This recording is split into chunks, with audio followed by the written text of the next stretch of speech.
এই পৃথিবীতে সফল হওয়ার জন্য যে কটা জিনিসের প্রয়োজন পড়ে তার মধ্যে অন্যতম একটা জিনিস হচ্ছে স্যাক্রিফাইস, ত্যাগ।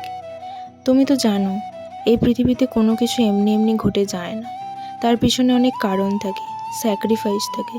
কোনো কিছু পাওয়ার জন্যে কোনো কিছু ত্যাগ করতে হয়, কোনো কিছু পাওয়ার জন্যে কিছু করে দেখাতে হয়। এমনি এমনি কিছুই ঘটবে না, এমনি এমনি কিছুই হয় না। একটা কথা তো তোমরা প্রায়ই শুনে থাকো, নো পেন নো গেন। যেখানে কষ্ট নেই সেখানে অগ্রগতি নেই, যেখানে সফলতা নেই সেখানে স্বপ্ন নেই, স্বপ্ন পূরণের স্বাদ নেই। বাস্তবে কি হয় জানো, আমাদের কাছে দুটো অপশান থাকে, একদিকে আনন্দ আর অন্যদিকে থাকে দুঃখ। আর আমাদের মাইন্ড সবসময় ওই আনন্দটাকেই বেছে নেয়, যার ফলে আমরা অলসতাকে অ্যাকসেপ্ট করি।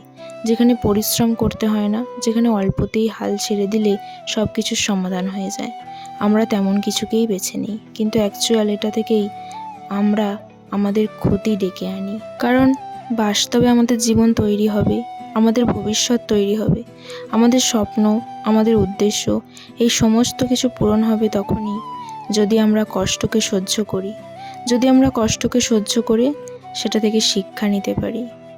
তবেই না আমরা আমাদের স্বপ্নগুলোকে বাস্তবায়িত করতে পারবো।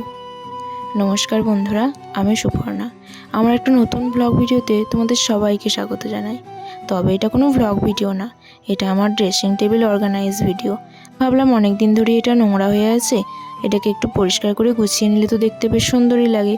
তাই সমস্ত কিছু দেখো পরিষ্কার করে ভালো করে গুছিয়ে নিয়েছি। এদিকে আমি একটা ক্লিপ রাখার জন্য হ্যান্ডমেড বানিয়েছিলাম একটা, ওটাকে হ্যাঙ্গিংই বলছি। তো তোমরা বলো এটাকে আমি কি বলতে পারি। আর এদিকে তো আমি ক্লে দিয়ে আমার আয়নাটাকে সাজিয়েও নিয়েছি। তো আজকের ভিডিওটা কেমন লাগলো অবশ্যই জানিও। সবাই ভালো থেকো।